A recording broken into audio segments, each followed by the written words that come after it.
أعوذ بالله من الشيطان الرجيم بسم الله الرحمن الرحيم الحمد لله رب العالمين الرحمن الرحيم مالك يوم الدين إياك نعبد وإياك نستعين اهدنا الصراط المستقيم صراط الذين أنعمت عليهم غير المغضوب عليهم ولا الضالين آمين. بسم الله الرحمن الرحيم الحمد لله رب العالمين وبه نستعين على أمور الدنيا والدين والصلاة والسلام على سيدنا محمد سيد المرسلين وخاتم النبيين وعلى آله وأصحابه والتابعين وتابع التابعين لهم بإحسان إلى يوم الدين وإلى التعلم والتعليم والتذكر والتذكير والنفع والانتفاع والإفادة والاستفادة والحث على التمسك بكتاب الله وسنة رسوله صلى الله عليه وسلم والدعاء إلى الهدى والدلالة على الخير ابتغاء وجه الله ومرضاته وقربه وثوابه سبحانه وتعالى أما بعد. Alhamdulillah, syukur pada Allah Subhanahu wa taala pada pagi ini diberikan sekali lagi ruang dan kesempatan oleh Allah Subhanahu wa taala untuk kita sama-sama meneruskan program tadabbur Al-Quran melalui kepada tafsir Al-Quran, iaitu insya-Allah pada pagi ini kita akan menyambung kepada perbahasan surah yang baru setelah mana kita tamatkan kepada perbahasan surah yang lepas, iaitu surah Az-Zalzalah. Dan insya-Allah pada pagi ini kita akan sama-sama mengambil manfaat dengan suratul Adiyat, iaitu ada 11 ayat. InsyaAllah saya akan bacakan dahulu ayatnya dan kemudian kita akan lihat satu persatu insyaAllah. A'udzu billahi minasyaitonir rajim. Bismillahirrahmanirrahim. Wal 'adiyati dhabha fal muriyati qadha فالمغيرات صبحا فأثرن به نقعا فوسطن به جمعا إن الإنسان لربه لكنود وإنه على ذلك لشهيد وإنه لحب الخير لشديد أفلا يعلم إذا بعثر ما في القبور وحصل ما في الصدور إن ربهم بهم يومئذ لخبير صدق الله العظيم. Allah Subhanahu wa taala berfirman, demi kuda perang yang tangkas berlari dengan dengusan nafasnya yang kencang, demi kuda penggempur yang mencetuskan api dari telapak kakinya, lalu meluru dan menyerbu musuh di waktu subuh sehingga menghamburkan debu-debu berterbangan, lantas menggempur dan berada di tengah-tengah kumpulan musuh. Sesungguhnya manusia sangat tidak bersyukur terhadap nikmat Tuhannya, dan sesungguhnya ia sangat arif dan menyaksikan sifat dirinya yang demikian. Memang manusia kerap melampau, sangat sayangkan harta, iaitu tamak haluba. Patutkah ia bersikap demikian? Tidakkah ia mahu sedar dan insaf apabila kubur dibongkarkan segala yang ada di dalamnya, dan apabila didedahkan segala yang terpendam di dalam dada? Sesungguhnya Tuhan mereka Maha mengetahui dengan mendalam tentang balasan yang diberikannya kepada mereka pada hari itu. Baik, ajar-ajar yang dimuliakan oleh Allah Subhanahu wa taala, kita akan masuk kepada perbahasan dalam suratul Adiyat ayat pada muka surat 367. Bismillahirrahmanirrahim. Qala al-muallif rahimahullahu taala bi hummihi wa hummihi fid darain amin. Suratul Adiyat. Surah ini adalah surah Makkiyah yang mengandungi 11 ayat. Nama surah ini dinamakan dengan surah Al-Adiyat kerana Allah Subhanahu wa taala memulakan surah dengan bersumpah dengan kuda perang yang berlari kencang ketika bertemu dengan musuh. Ini Al-Adiyat itu maknanya kuda perang. kuda perang. Ini banyak kuda yang ada pada zaman dahulu dan juga sekarang. Tapi ada satu kuda yang khas disiapkan adalah untuk berperang, dan Adiyat itu adalah kuda betina, iaitu kuda perempuan betina. Betina itu lebih sesuai kan. Kuda betina yang dikhaskan untuk berperang, dan kuda betina ini adalah kuda yang terbaik dalam peperangan. Nanti kita akan tengok apa yang Allah Subhanahu wa taala ingin bicarakan. Kaitan surah dengan surah yang sebelumnya.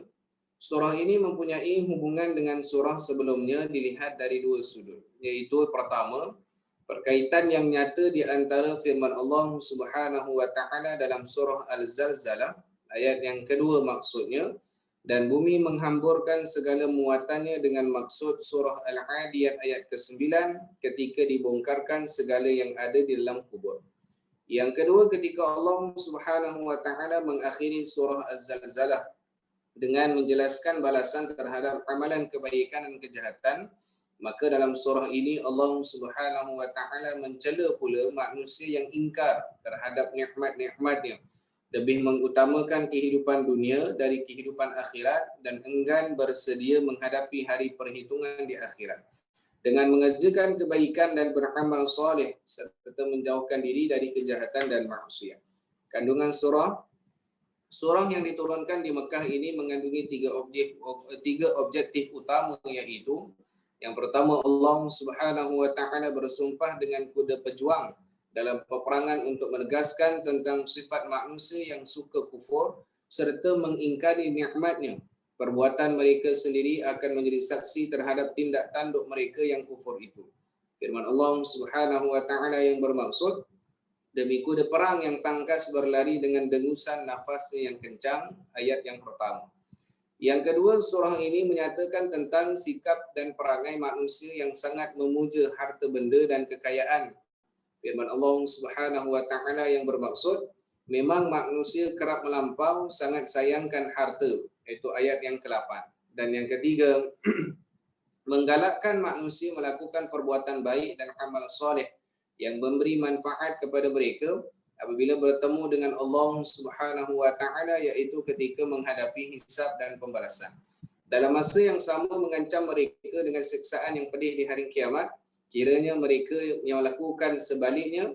Firman Allah Subhanahu wa taala yang bermaksud, patutkah ia bersikap demikian? Tidakkah ia mahu sedar dan insaf apabila kubur dibongkarkan segala yang ada di dalamnya, pada ayat yang ke-9. Jadi hajah yang dimuliakan oleh Allah Subhanahu wa taala, pada ayat ataupun suratul Adiyat.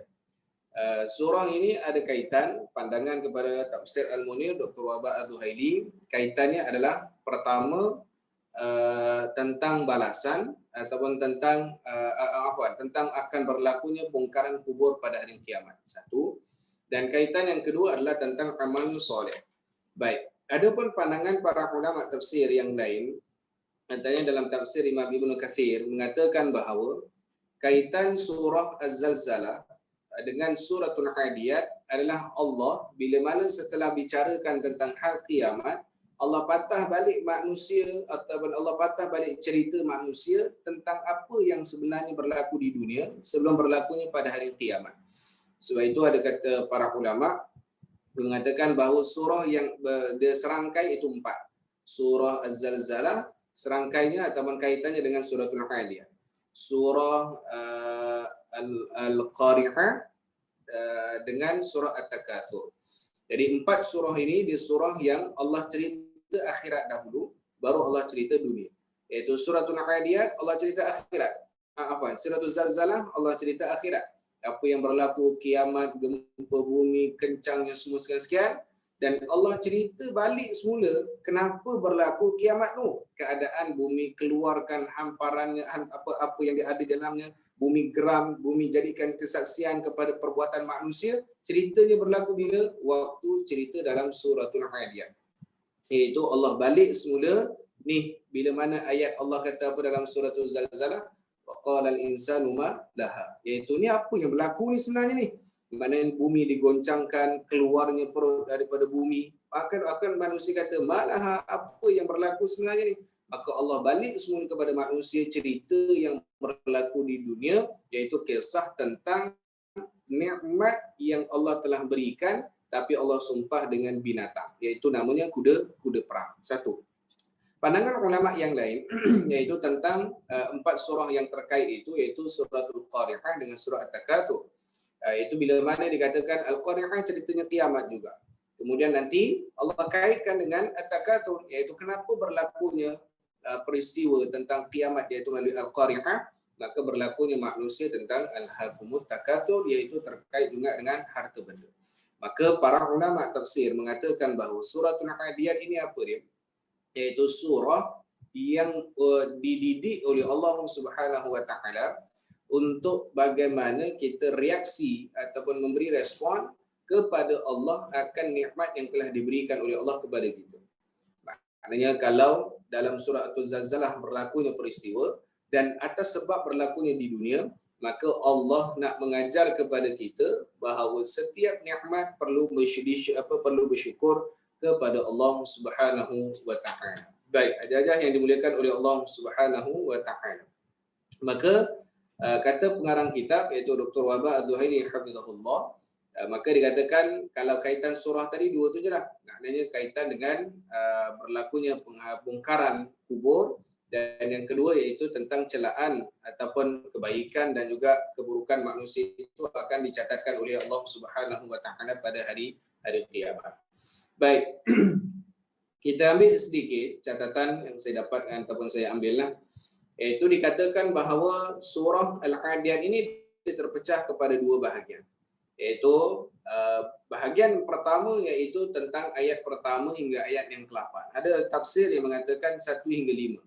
Maknanya dikatakan 1 hingga 5 itulah yang sumpahan berlaku, dan kemudian apa yang Allah kaitkan sumpahan tadi itu. Satu. Pandangan yang kedua, ada satu pada ayat pertama hingga ayat yang ke-8. Barulah nanti Allah cerita tentang perkara akhirat. Adapun pandangan yang ketiga, semuanya, iaitu sebagaimana dalam tafsir Al-Munir, iaitu Dr. Wahbah Ad-Duhaili hafizahullah. Baik, kita ambil yang pertama dahulu sebelum kita masuk kepada poin-poin ayat. Allah Subhanahu wa taala sebut dalam Al-Quran ini, iaitu dalam suratul Adiyat, Allah bersumpah dengan kalimah waw. Waw ni tak apa je. Kita nak faham tentang muqsam bih, muqsam alaih, apa benda yang kita sumpah, kemudian sumpah yang terkait itu semua tak apalah. Saya takut jaga kena sesumpah dengan semua dengar ataupun dia sumpah balik penceramah dia. Kita nak kaitkan adalah tentang bagaimana Allah mengajar kepada kita kalau sumpah. Majoriti ulama tafsir dia kata ada dua. Kalau berlakunya sumpahan daripada Allah, dua. Pertama, siapa yang bersumpah itu adalah orang yang sangat serius, iaitu siapa yang bersumpah dalam Quran? Allah. Maka kalau kaitkan kepada manusia, kalau peringkat manusia sudah bersumpah, itu adalah sumpahan, maknanya orang itu adalah serius. Maknanya kalau contoh orang tanya itu, kau daripada mana ni? Daripada Muar. Tadi ni apa semua, makan mi Bandung apa semua. Kau serius nak? Ya Allah, sumpah aku makan mi Bandung contoh. Ada nak cerita tu, sumpah kawan dia ni pula bukan tak percaya pada sumpah tadi tu, tak. Sebab kenapa sumpah je mi Bandung ni mana tak mau balik sekali, contoh gitu kan. Nak katanya dikatakan sumpah aku makan mi Bandung tadi, takkan aku balik kepada sumpah. Wallah, dia akan nak ceritanya orang yang bercakap dengan sumpahan adalah orang yang serius. Maknanya bila sesuatu sumpah berlaku, maknanya apa yang nak dibicarakan oleh orang tadi itu serius, orang tadi. Pandangan ulama tafsir, sumpah itu juga akan berlaku bila mana bukan orang tadi serius, tetapi perkara yang ingin dibicarakan itu adalah serius. Maka di sini kata para ulama, bila Allah bersumpah itu seriusnya daripada Allah. Yang kedua, betapa seriusnya perkara yang Allah ingin bicarakan. Jadi maknanya kata para ulama tafsir, ayat yang Allah Subhanahu wa taala nak ceritakan ni sangat-sangat serius dan sangat-sangat penting kerana Allah sumpah kepada satu perkara. Dalam suratul Adiyat, Allah sumpah satu perkara. Mana bukti dia? Ni tak apa je. Ajar faham, ngangguk. Tak faham pun ngangguk. Faham Baik. Apa kata-kata Allah? Nak katanya dalam ayat ini, surah ini, Allah sumpah dengan satu perkara. Iaitu satu perkara itu apa? Kuda sahaja. Kerana waw di situ hanya satu sahaja. Ada tengok yang pertama apa dia? Wal adiyati dhabha. Yang kedua bermula dengan fa. Fal muriyati qadha. Ketiga fal mughirati subha. Keempat fa atharna bihi naq'a. Kelima fa wasatna bihi jam'a. Nampak? Allah cerita, Allah sumpah ni, fa tu fa sumpah juga. Tapi yang Allah sumpah dalam surah ni hanya satu perkara, iaitu tentang kuda. Apa ayat dia? Iaitu kuda perang yang tangkas dengan nafas yang kencang, demi kuda penggempur yang mencetuskan api dari telapak kakinya, laju larinya, demi kuda yang meluru dan menyerbu musuh masuk waktu subuh, demi kuda yang menghampurkan debu-debu berterbangan, demi kuda yang menggempur dan berada di tengah-tengah kumpulan musuh. Nak ceritanya semua tentang kuda. Kalau Allah kaitkan dalam kalimah fa, maka sumpahan pertama tadi, setelah itu persumpahan yang sama. Berbeza dengan waw. Kalau Allah guna kalimah waw. Contoh surah yang lepas kita dah bicarakan. Apa dia? Iaitu surah At-Tin. Wat-tini waz-zaitun. Demi buah tin dan demi buah zaitun. Dua-dua kalimah apa dia? Waw. Maknanya tin satu bab lain, zaitun satu bab lain. Wa turi sinin, turu Sina, iaitu gunung Sinai, satu benda yang lain.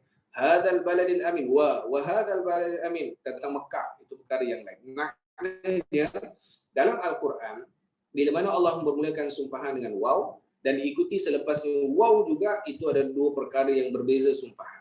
Tetapi kalau bermula dengan waw diikuti dengan huruf fa, iaitu semua pada ayat-ayat yang lain, maka sumpahan-sumpahan tadi itu adalah berlaku kepada perkara yang sama, iaitu tentang apa? Kuda, yang nanti hujungnya pada ayat yang ke-6, iaitu Allah sebut apa? Innal insan li rabbihi lakanut. Baik, itu gambaran awal berkaitan dengan bagaimana sumpahan-sumpahan yang Allah Subhanahu wa taala kaitkan, yang itu terkait dengan sumpahan-sumpahan yang telah diajar oleh Allah Subhanahu wa taala. Baik.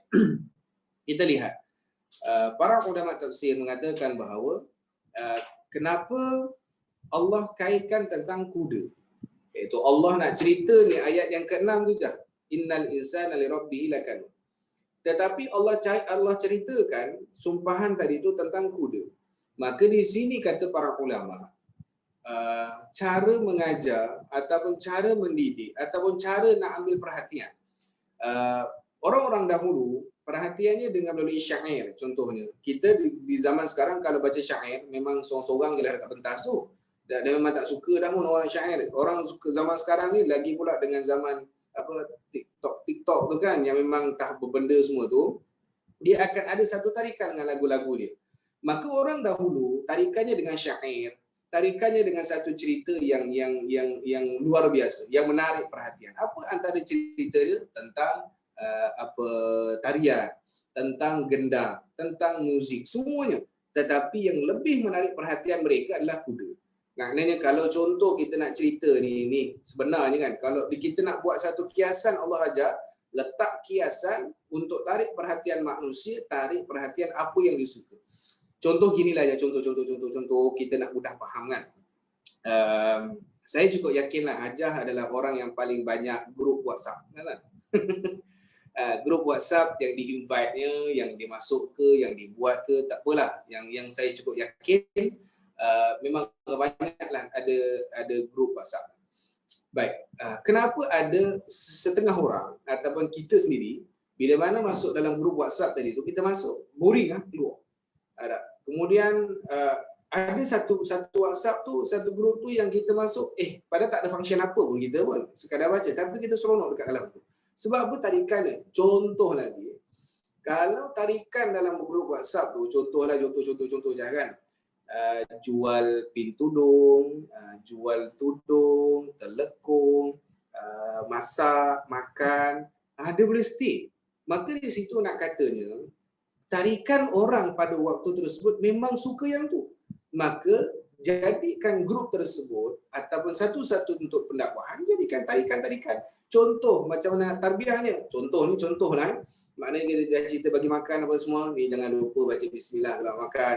Ni kalau nak tahu waktu kita nak makan ni dekat dalam rumah, ini guru saya sebutlah, Fadul Ustaz Azrul kata apa, kita dekat rumah aja, dekat rumah, kalau kita tak makan baca bismillah, kalau kita makan tak baca bismillah, dekat rumah ni Allah siapkan satu jin yang memang duduk atas rumah kita.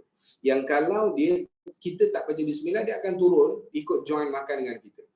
Tapi kalau kita baca bismillah, dia akan patah balik naik atas. Tapi ajar jangan pula takut balik nak makan. Ajar dia tengok jin mana-mana. Jin meh. Dia panggil kucing ke apa? Nah. Tapi nak katanya, di situ datangnya dakwah, maknanya orang seronok dalam grup tersebut dengan tarikannya makanan, dengan pakaian, maka jadikan dalam nilai dakwah di situ dengan pakaian dan juga makanan. Begitu juga Allah nak tarik perhatian orang Arab. Allah nak cerita benda yang besar, maka Allah tarik perhatian yang paling besar, iaitu kuda. Maka begitulah dakwah kita ataupun peranan kita, pemahaman kita, nak tarik anak-anak, nak tarik keluarga, nak tarik masyarakat, nak tarik qaryah, nak tarik jemaah, semuanya mesti melihat kepada keadaan tempatnya. Dan setiap tempat berbeza. Maknanya ada tempat yang memang dia suka kaki makan baru gotong royong. Contoh, semalam saya tengok Masjid Abdul Rahman buat gotong royong, betul kan?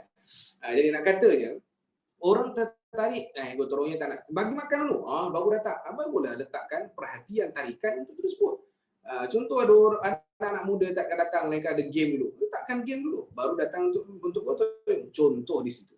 Maka kita melihat hari ini, kita perlu ada satu perkembangan dan pergerakan yang luas, kerana itu yang dididik oleh Allah Subhanahu wa Ta'ala. Sebab itu kalau tengok Rasul Muallim yang dikarang oleh Syekh Abdul Fattah Abu Huddah hafizahullah, itu Rasulullah mengajar dengan ketarbiahnya Allah melalui kepada Al-Quran. Salah satunya begitu.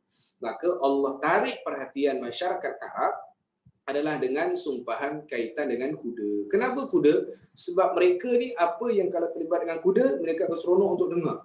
Maknanya cerita perang. Itu adalah memang suka untuk diorang. Iaitu pergaduhan apa atau seumpamanya, maka itu yang diletakkan oleh Allah Subhanahu wa Ta'ala. Baik, kita lihat pertama sebab turun ayat. Itu gambaran asas ataupun kasar dalam mukaddimah apa yang Allah nak letakkan perkara di dalam suratul Hadiyat, ayat tentang kesyukuran. Sebab itu tajuk dia apa? Ingkar terhadap nikmat Allah, sifat bakhil kerana terlalu sayangkan harta benda, serta lalai bersedia menghadapi akhirat. Itu yang Allah nak tekankan. Tapi Allah sumpah dengan apa saja? Dengan kuda dulu. Maknanya nak supaya tarik perhatian manusia pada hari ini bahawa kena balik akan apa nikmatnya Allah Subhanahu wa Ta'ala. Baik. Sebab turun ayat. Al-Bazzar, Ibnu Abi Hatim dan Al-Hakim meriwayatkan daripada Ibnu Abbas radhiyallahu anhuma katanya, Rasulullah sallallahu alaihi wasallam mengutuskan sekumpulan tentera berkuda. Setelah berlalu tempoh selama sebulan, tidak ada sebarang berita yang diterima dari mereka. Lalu turunlah ayat, yang ini yang bermaksud demi kuda perang yang tangkas berlari dengan dengusan nafasnya yang kepada ayat yang pertama. Itu sebab turun ayat, iaitu suratul Hadiyat, wal Hadiyatu dhabha, dan Nabi hantar kepada sekumpulan tentera berkuda, tapi tempohnya tak dapat berita, maka turun ayat, iaitu tentang semua kekuasaan kuda itu di bawah kekuasaannya Allah Subhanahu wa Ta'ala. Baik, tafsir dan ulasan. Kita akan lihat satu persatu nanti insya-Allah.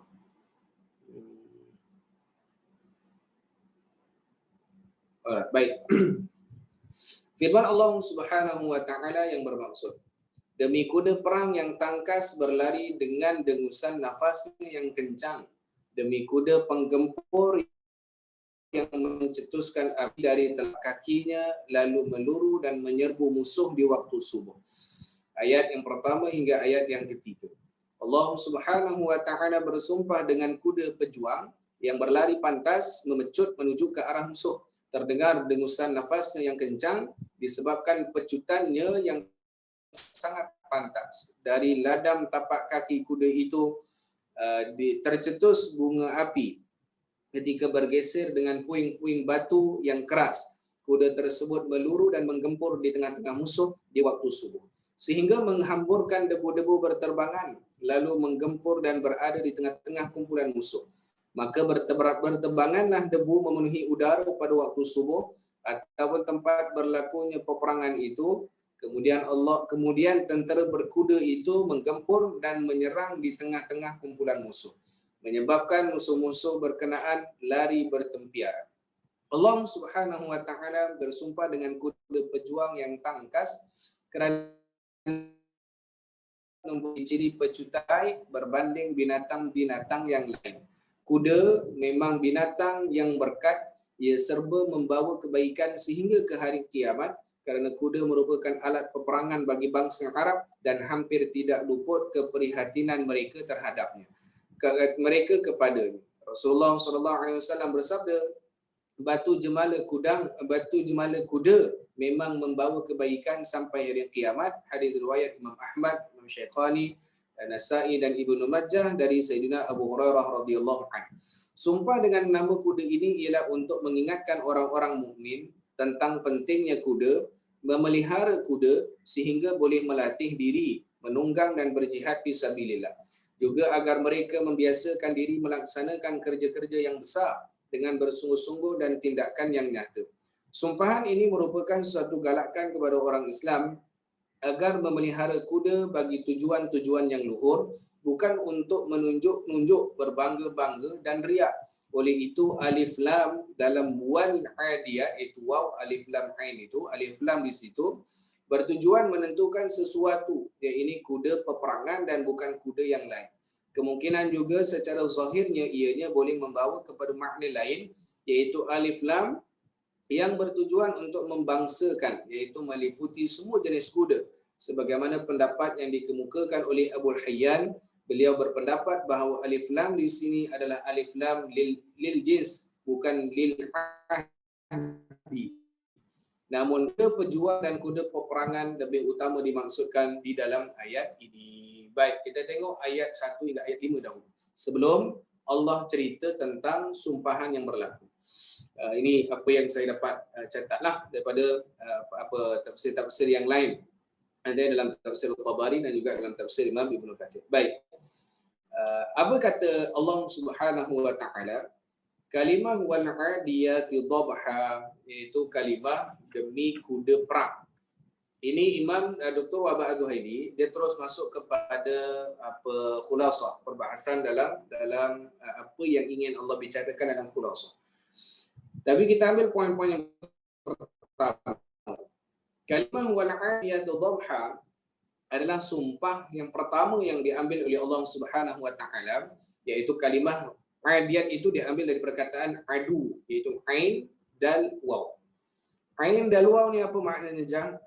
Maknanya adalah musuh.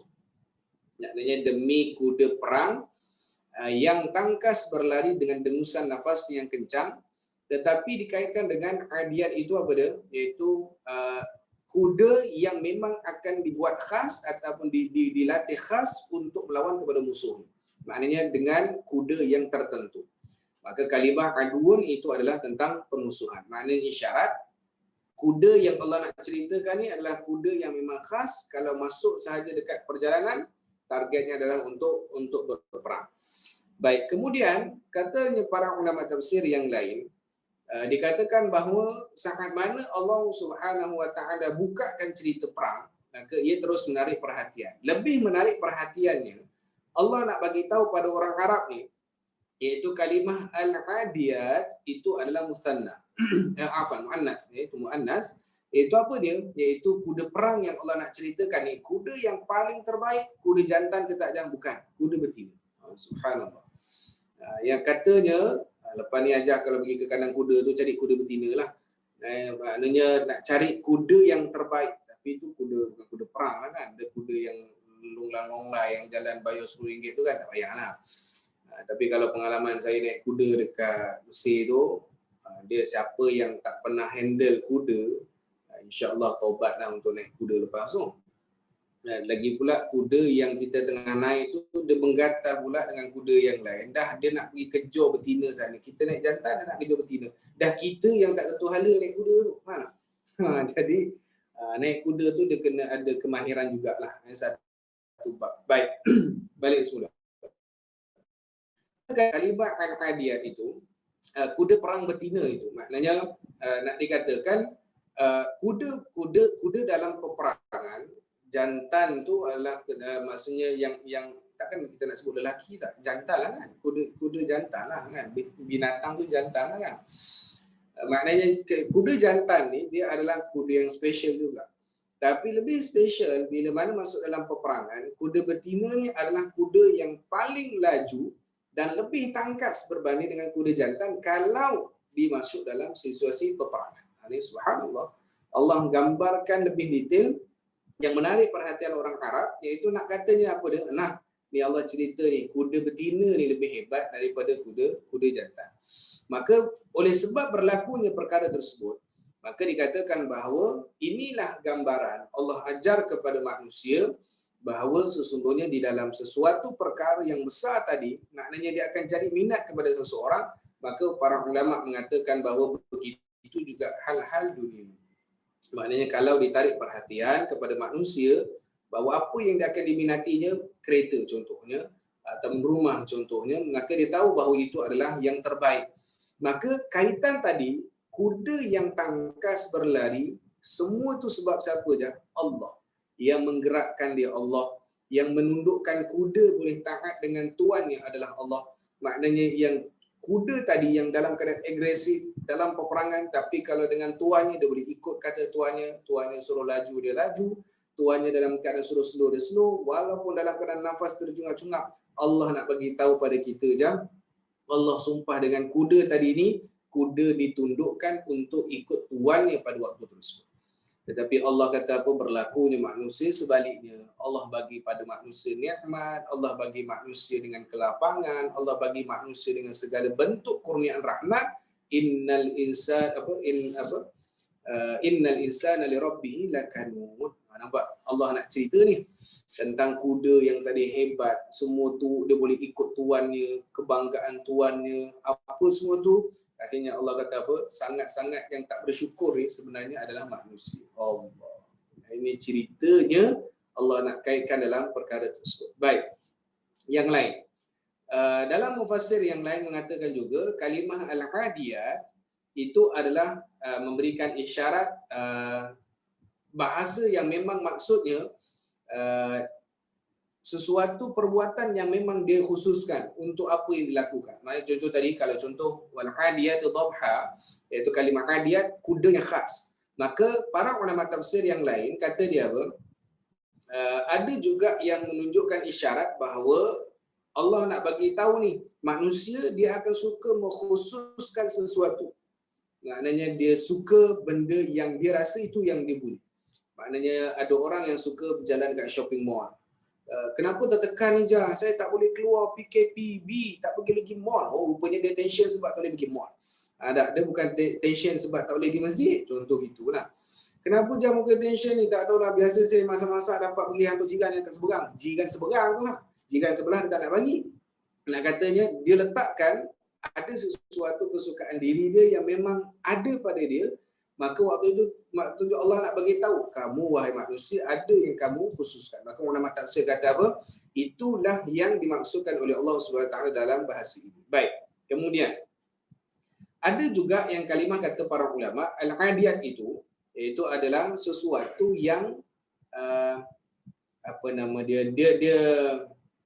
dia cukup syarat sahaja. Maknanya pertama tadi adalah tentang memang peperangan khas. Para ulama tafsir kata kalau nak kiaskan dengan kita apa dia, sesuatu yang kita suka, yang ini memang kita gunakan. Tapi kata ulama tafsir yang lain, ada juga makna al-adiyat ni apa dia, iaitu sesuatu yang kita sekadar nak je. Kemudian akhirnya kita simpan je dekat tempat-tempat tertentu. Contohlah, ada orang tu dia minat kereta, orang kaya contohnya. Dia keretanya sampai 10, 12, 14. Setakat ni yang saya punya jemaah, saya pernah nampak kereta dia. Dekat dalam tu dah ada 8. 2 parking ada 4. Tumpang jiran sebelah punya pintu tu 2. Nak katanya bapak banyak lah. Pernah saya tanya lah, ni Haji bawa hari-hari ke semua satu kereta ni? Tak, ni saja saya simpan. Nampak? Dia ada satu orang yang memang dia beli tu untuk memang simpan saja. Dia memang dia suka untuk beli dan simpan. Makanya dia akan jadikan sesuatu tu benda tu. Baik, Allah beritahu wal adiyat, itu sumpahan daripada Allah Subhanahu wa taala. Akhirnya kata apa-apa? Dhabha. Nampak? Kalimah dhabha itu apa dia? Iaitu bunyi nafas. Baik, dekat sini Allah nak bagi tahu dengan benda yang kamu suka tadi itu, contoh kuda tadi, bagaimana kuda-kuda tadi berbunyi sehingga sampai keluarkan nafasnya dengan sebab lajunya dia berlari, maka dalam hal ini Allah Subhanahu wa taala nak mengajar kepada orang Arab, nak tarik perhatian orang Arab, iaitu nak bagi tahu bayangan kuda tadi ni, subhanallah. Maknanya kuda ni dah memang hebat perang. Dalam keadaan dia lari, bunyi nafas kuda tu pun menarik perhatian kepada orang Arab pada waktu tersebut untuk tarikannya. Maknanya kalau contoh gini lah, kalau Ajah ni dia bukan orang-orang kereta lah kan, tapi kalau ada kawan-kawan saya yang memang kaki kereta, kawan-kawan saya yang istilah kawan saya geng bengkel lah, dia kalau tengah jalan naik kereta tu ada bunyi turbo kan, vroom, dia punya muka dia sedapnya bunyi dia. Kita dengar cakap apa benda dengar bunyi turbo tu pun nikmat bagi dia kan. Jadi ada orang yang macam gitu je. Ada dia ambil kepada benda tu sebagai satu kepuasan diri. Jadi ada tarikan, Ajah tanyalah anak-anak Ajah yang memang muda-muda ni. Saya pun muda lagi dia bukan tua lagi insya-Allah. Nak katanya dia akan ada satu tarikan dia yang memang bunyi turbo tu dia suka, dia tengok sport rim tu, ya Allah nikmat dia sport rim tu, cantiknya apa dia akan rasa benda tu ada sesuatu benda yang luar biasa. So tarikan dia tu, maka Allah tarik lagi perhatian dengan dengusan hembusan nafas, yang maka waktu tersebut kata para ulama tafsir, apa kalimah dhabha ini, iaitu nak bagi tahu kuda-kuda tadi ni sedang bergerak. Ini pertama iaitu dhabha itu apa dia? Iaitu bergerak dan mereka ni fokus. Maknanya kuda-kuda yang berjalan ni fokus dan tak berehat pun. Dalam pandangan yang lain dikatakan bahawa pakar bahasa ataupun ahli lughah, iaitu orang-orang bahasa, iaitu yang para ulama bahasa itu lughah, dia katakan bahawa dhabha ni bukan digunakan untuk kuda, tak digunakan untuk kuda, tapi dikhaskan untuk serigala. Tapi Allah gunakan kalimah tadi untuk kuda. Maka kata para ulama, kata ulama bahasa, ia cuma digunakan tambahan sahaja. Baik. Dalam kaitan yang lain pula, nanti dia akan kaitkan dengan manusia. Ini di istilah bahasa lah. Ini pun saya dah sebut tadi, kalau Ajah faham ngangguk, tak faham angguk. Okey. Sebab kalau tak faham dan nak tanya jadi pening pula kan. Dengan kita dengar je dah dulu insya-Allah. Baik. Maka kalimah dhabha ni kata para ulama, kenapa serigala? Kenapa nak kaitan serigala sedangkan ceritanya kuda? Dah nak cerita tentang sifat buasnya serigala tu. Maknanya serigala, saya tak pernah bela lah Ajah. Ajah siapa yang pernah bela? Ada boleh cerita kongsi pengalaman? Tak ada kan? Kokok lah kan ada nak share kongsi. Saya memang ada serigala kat rumah. Alhamdulillah. Tak. Maknanya serigala ni, sifatnya kata ulama, dia ni sifatnya buas, ganas, laju. Maknanya dengan kalau dah sampai nafas ni keluar, maknanya dia akan nafasnya dengan, maksudnya itu tanda dia tengah buas, tengah garang, tengah laju nak berlarinya dan juga ganas. Maka kata para ulama, bayangkan kalau kuda-kuda tadi menyerang manusia dengan penumpuan tadi, maknanya dengan nafas tadi penumpuan. Maka kata para ulama tafsir, begitu juga manusia, innal insana lirabbihi lakanun, saat mana dia dah tumpukan sesuatu tu sampai diabaikan yang lain, dia akan sampai satu fasa dia jadi buas, dia akan jadi ganas, dia akan jadi melampaui batas. Sebab apa? Lupa untuk syukur kepada Allah.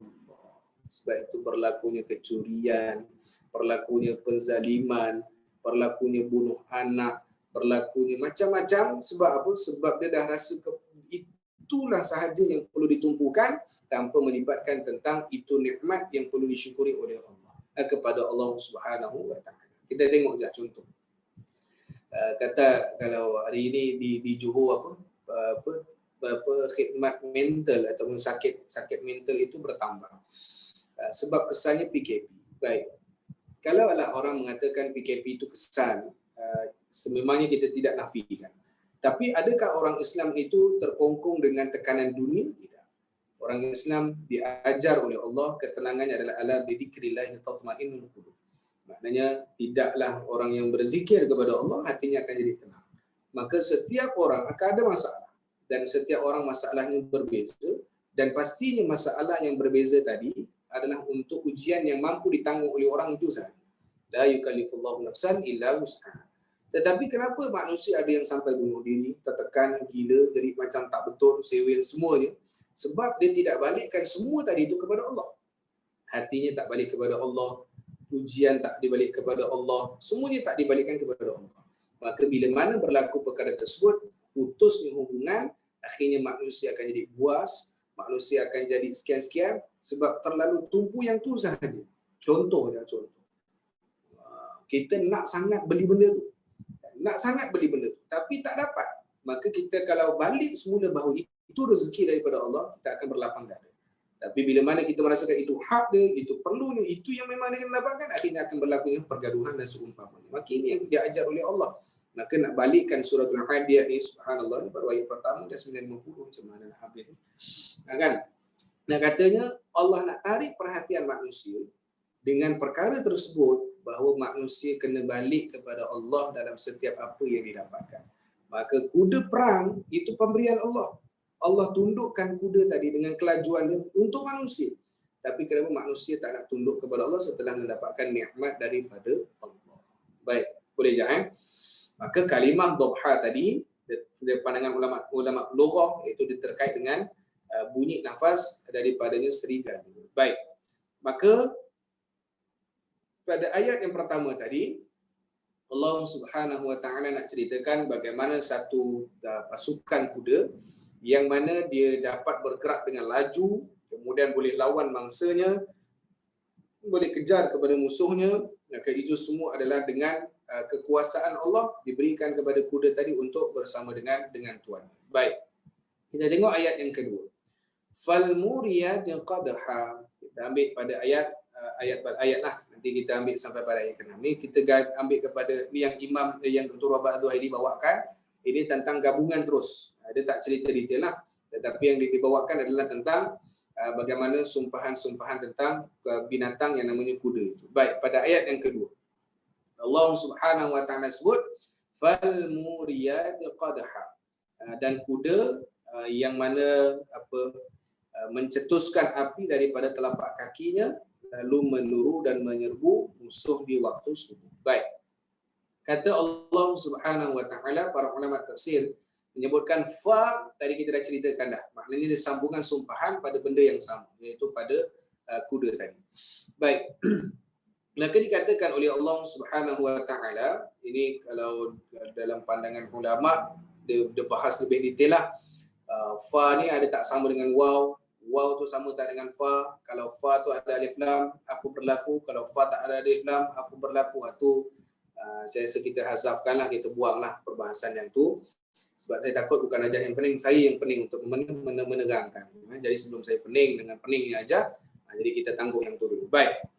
Kita terus kepada kalimah fal muriyat qadha. Baik, dalam kalimah al-muriyat, iaitu Allah Subhanahu Wa Taala sebenarnya adalah isim fa'il, itu dalam pelakunya. Maknanya Allah nak bagi tahu benda yang terjadi, iaitu sampai cetus api, maksud dengan kelajuan tadi daripada telapak kakinya, maka yang mencetuskan adalah daripadanya kuda tadi. Maka Allah sebut lagi pula, yang kedua ni ceritanya tentang larinya kuda tadi sangat laju, sehingga kan dalam keadaan habis terbakar kakinya, terkeluarnya api. Kalimah yang diambil adalah kalimah waw roya, iaitu wurya, yang bermaksud api yang telah terkeluar. Baik, maka para ulama tafsir mengatakan bahawa dalam kalimah wurya ini pun panjanglah, tak apa je, saya kita ambil point saja sekejap.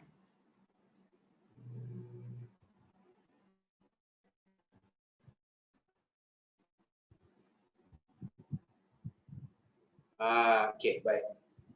Imam Tabari, dalam Imam Tabari kata. Ini kita ambil terjemahan je lah. Allah cerita pula tentang apa yang ada pada kuda, pandangan Imam Tabari. Baik, apa yang ada pada kuda ni, iaitu Allah ciptakan kaki dia. Ini maksudnya tentang nikmat kejadian lah, kejadian ataupun penciptaan maha hebatnya Allah dalam penciptaan. Iaitu Allah nak kata dalam kaki yang sangat laju tadi itu ada ladang daripada besi, yang mana kalau ladang itu pijak batu atau bumi dengan kuat, maka ia menyebabkan percikan api. Para ulama tafsir kata, pertama nak bagi tahu walaupun bukan. Yang pertama kata para ulama tafsir, Allah nak bagi tahu ni betapa hebatnya keadaan kuda tadi itu. Allah nak tarik perhatian lagi orang-orang. Ni Allah nak cerita ni, Oh, kuda ni kalau lari laju dia, ladam kaki dia tu kalau bergeser dekat bumi dengan batu kuat, keluarnya api. Ada jin untuk macam mana hebatnya kuda tadi ni berlari. Baik, pandangan ulama tafsir ni kemudian dia kata apa? Iaitu Allah nak cerita pada ayat ni beritahu kalau buat sesuatu perkara dengan sungguh-sungguh, maknanya dia akan abaikan api tadi tu. Maknanya kalau contoh, kuda yang berlari, kalau dia ada api, dia tengok api tadi, dia akan jadi gerun, dia akan berhenti berlari. Tapi kata para ulama tafsir, Allah nak bagi tahu ni, kuda ni punya hebat, api tu benda tu kecil. Tapi yang utama adalah musuh. Yang utama adalah tentang perjalanan yang apa dia target untuk berperang. Maka kata ulama tafsir, Allah beritahu sifat manusia ni, kadang-kadang dia terlupa benda-benda kecil yang bakal membakar dirinya sebagaimana api yang kecil keluar daripada kakinya kuda tadi. Ini subhanallah. Allah cerita kita kepada kita, maknanya terkadang manusia terlepas pandang dengan perkara-perkara yang kecil. Kita ke masjid contoh, dia berlomba-lomba dengan kawan dia takut lambat sebab softnya penuh dah. Kan 1/3 lah, 40 orang dah, 2 lah. Yang lepas saya balik ke kampung sekejap, siap-siap kata ayah saya, tak boleh, hari ni Batu Pahat tutup Jumaat. Allah, kalau tahu keluar awal pergi Pontian. Sebab Pontian dia tak masuk KPB kan. Tapi walhasil nak katanya, kita tengok je, kita nak buat sesuatu tu kebaikan, terkadang kita lupa ada benda yang kecil yang menyusahkan kita akan datang pada hari kiamat. Contoh, parking kereta ni contoh dah. Sekarang ni tak apa je, ajar tak parking kereta kat mana-mana dah. Kalau contoh kita buat parking kereta, blok kita orang, amal kita yang di masjid tu akan terganggu. Dalam keadaan kita nak buat sesuatu kebaikan, Allah ajar dalam bab tadi ni, maknanya jangan sampai benda kecil yang nampak benda tu api sebenarnya, tapi kita abaikan. Itu ajar boleh fikir dan imagine sendiri apa benda yang sebenarnya yang kecil tetapi sebenarnya besar, maka perkara ini adalah perlu dihapuskan.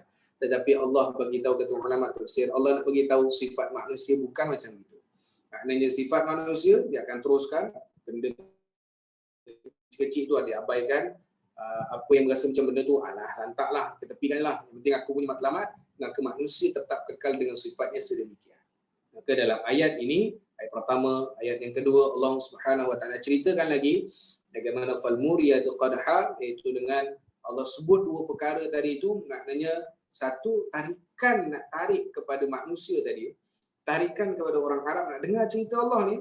Allah bagi tahu dah, hebatnya kuda berlari, hebatnya sampai kakinya dalam keadaan keluarnya api apa semua. Tapi ulama tafsir kata apa? Dikiaskan dengan perbuatan manusia yang terkait dengan kudanya tadi. Baik, kita ambil ayat yang ketiga terakhir sebagai penutup. Pada ayat yang ketiga, Allah Subhanahu Wa Taala sebut apa dia? Fal mughirati subha, iaitu dan kuda yang menyerang dengan tiba-tiba di waktu pagi. Baik. Ayat yang ketiga ini kata para ulama tafsir, kuda-kuda ni yang sifatnya ni apa dia sanggup serang walaupun waktu subuh. Walaupun waktu subuh, yang penting itu atas arahan tuannya. Dia ada kaitan dengan subuh ni. Ini subhanallah. Baik, ini peringatan untuk diri saya lah. Kuda-kuda ni dia sanggup serang waktu subuh. Maknanya tuannya bangun waktu subuh, nak suruh serang. Maknanya kuda tadi ni akan ikut atas arahan tuannya, padahal waktu itu waktu untuk manusia tidur pada waktu subuh. Baik, apa kata Imam Ibnu Katsir? Kalimah al-mughirati iaitu tentang serangan. Bila mana dua ayat tadi kata para ulama tafsir, iaitu kata dua ayat tadi cerita tentang perjalanan kuda. Perjalanan, maknanya cara dia berjalan, cara dia berlari, kemudian semua itu cara berlari dan berjalan. Tapi kalimah ayat ketiga ini kata Allah Subhanahu Wa Taala adalah kalimahnya mughirat, iaitu tentang serangan. Maka dalam hal ini katanya para ulama, maknanya mereka ni telah sampai kepada tujuan. Waktu yang pertama berjalan, dan adalah poin yang seterusnya adalah untuk teruskan perjalanan untuk berperang. Maka dalam hal ini kata para ulama, saya ambil khulasahnya saja, maka dikatakan bahawa isyarat yang di sini menunjukkan bahawa mereka akhirnya akan kenal dengan sifatnya tadi. Maknanya bahawa mereka itu telah dikenali dengan sifatnya, maknanya mereka dah biasa dah buat. Nanti dia akan sampai satu fasa begini. Apa yang kalau kita nak ambil kaitannya, sebab bahasa tafsir dia gini. Awal sesuatu perkara yang kita rasa kita nak buat atau persoalan kita, dia akan jadi tercungap, dia akan jadi penat, dia akan ada macam-macam masalah sampai nampak ada kesan api apa semua. Tapi oleh sebab kita abaikan semua tu, sampai akhirnya kita sampai di satu destinasi. Maka sifat kuda tadi ni, yang awalnya dia akan nampak nafas tercungap apa semua, tapi oleh sebab dia dah biasa dengan peperangan untuk musuh, maka sampai dekat tempat tu okey je, relax je kuda tu. Ada maknanya orang akan nampak kuda tadi tu dia akan tenang bila mana tempat tujuan untuk dia berperang pada waktu tersebut. Baik, maka kata ulama tafsir, kaitan dengan manusia, manusia ni akan rasa macam benda tu berat, benda tu susah, tetapi akhirnya benda yang susah dalam bab dunia tu dia akan usahakan dan dia akan dibiasakan dengan perkara tersebut dan nampak saja senang saja dah perkara tersebut. Dalam waktu yang sama, dia terlupa tadi yang dia dah tercungap-cungap, dia terlupa tadi ada kesan api, sedangkan itu semua ingatan-ingatan Allah untuk manusia balik semula kepada Allah. Itu yang Allah ingin sampaikan. Ini bukan penafsiran saya, iaitu penafsiran daripada ulama tafsir yang nak kaitkan kepada kita je bahawa setiap perbuatan yang telah Allah tundukkan, macam kuda tadi, Allah tundukkanlah.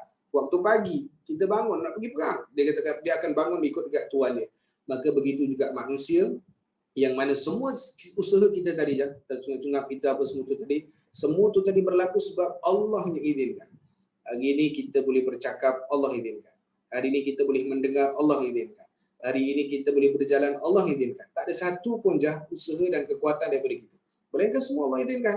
Jadi ujungnya, oleh sebab kita dah biasa benda tu, kita dah selalu lalui benda tu, akhirnya kita abaikan tentang kepenatan kita, tentang apa yang Allah berikan kepada kita untuk balik kepada Allah Subhanahu Wa Taala. Jadi 3 ayat ini Allah nak bawa kepada kita semua tu pemberian Allah, jangan ingkar, balik semula kepada Allah Subhanahu Wa Taala, khusus pada ayat subha fal mughirati subha, iaitu tentang apa dia, iaitu dalam keadaan kenapa waktu subuh, maka dikatakan bahawa ini kalau kaitan peperangan lah, kita ambil sedikit. Nah, dia kata para ulama tafsir, Allah kaitkan pula macam mana hebatnya kuda, waktu subuh pun dia boleh perang. Sampaikan waktu ni dalam keadaan kalau nak serang hendap, mesti waktu malam hari, waktu gelap. Tapi waktu subuh ni, waktu orang yang dah mula bangun, maknanya orang ini dalam peperangan lah. Kita tak bahaskan tentang konsep peperangan tu. Maknanya orang yang dah bangun waktu subuh ni, dia dah boleh pertahankan diri. Tapi waktu tersebut nak katanya, kalaupun kuda perang yang akan datang, dia akan tetap mampu hadapi, walaupun orang tadi pun dah bersedia untuk hadapi kuda tadi, tetap dia akan kepunyaan kepada orang yang nak pergi memerangi kepada waktu subuh waktu tersebut. Nak bagi tahu kepada kita, kalau ulama tafsir kata, iaitu sampai satu fasa nanti kita dah biasa, sampaikan malam, siang, apa semua kita dah biasa buat, tapi rupa-rupanya yang kita tak balik diri kita kepada Allah Subhanahu Wa Taala. Jadi ajar-ajar yang dimuliakan oleh Allah Subhanahu Wa Taala, dia ada cerita lah, Imam Tabari ni dia ada cerita, Imam Katsir ada cerita kaedah peperangan serang hendap, kaedah peperangan waktu subuh, ni perang lah. Jadi oleh sebab saya bukan nak ajar-ajar perang, saya cuma ajar-ajar naik kuda je lepas ni. Dah try lah naik kuda je, tengok pergi ke mana lepas tu kuda tu kita tinggal, kita ikut dengan kuda tu sekali. Jadi maknanya kan viral baru-baru ni kan ada perempuan menang antarabangsa kan, yang dekat Korea, manah naik kuda tu subhanallah lah. Itu sangat hebat lah. Jadi kalau Masjid Abdul Rahman boleh keluarkan pelapis pemanah yang naik juga pernah naik kuda, tapi saya bayangkan kalau saya naik kuda dengan manah tu sekarang, insya-Allah panah tak ke mana, orang ke mana, kuda jalan. Itu kita tak tahu kat mana nak jaga dia punya kedudukan. Jadi baik, insya-Allah 3 ayat ini nak beri pemahaman kepada kita. Nanti pertemuan minggu depan kita khulasahkan, maknanya Allah nak ceritakan hebatnya kuda pada orang Arab, sampai gitu sekali Allah cerita tentang adam kaki dia, nafasnya berdengar tu bunyi-bunyi itu, kemudian maksudnya boleh dia Allah cerita kuda dulu. Tapi ulama tafsir kaitkan hubungan itu dengan manusia, kerana yang Allah letakkan hujung tu innal insana li rabbih lakanut. Sesungguhnya manusia ini sangat-sangatlah kufur akan nikmatnya Allah Subhanahu wa taala. Wallahu a'lam bissawab. Insyaallah pertemuan akan datang kita masih lagi pada ayat yang keempat lah, ayat keempat, kelima. Nanti baru kita masuk tentang hakikat yang Allah nak bicarakan pada ayat yang keenam, iaitu melalui dalam suratul Adiyat, insya-Allah. Wallahu a'lam bishawab. Ada persoalan?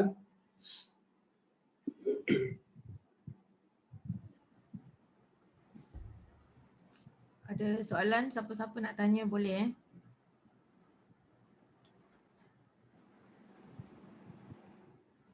Okey, clear semua kot hari ni Ustaz, insya-Allah. Excited naik kuda semua kot. Dia biasa excited naik kuda, ataupun kita dekat bawah kuda dia jalan, dia tidur, dia sejuk macam tu kan. Okey, baik. Insya-Allah. Baik, insya-Allah kita jumpa pada minggu hadapan dalam pengajian yang samalah sehingga khatam 30 juzuk, bukan 30 juzuk, surah Duha tu lah. Insya-Allah. Sikit lagi. Kata para ulama, siapa yang buka tafsir kemudian dia khatamkan tafsir, pengajian tafsirnya, maka hujungnya adalah meninggal dunia. Antaranya adalah Al-Mutawalli Syar'awi, khatam sahaja dia punya penafsiran maka dia terus meninggal dunia.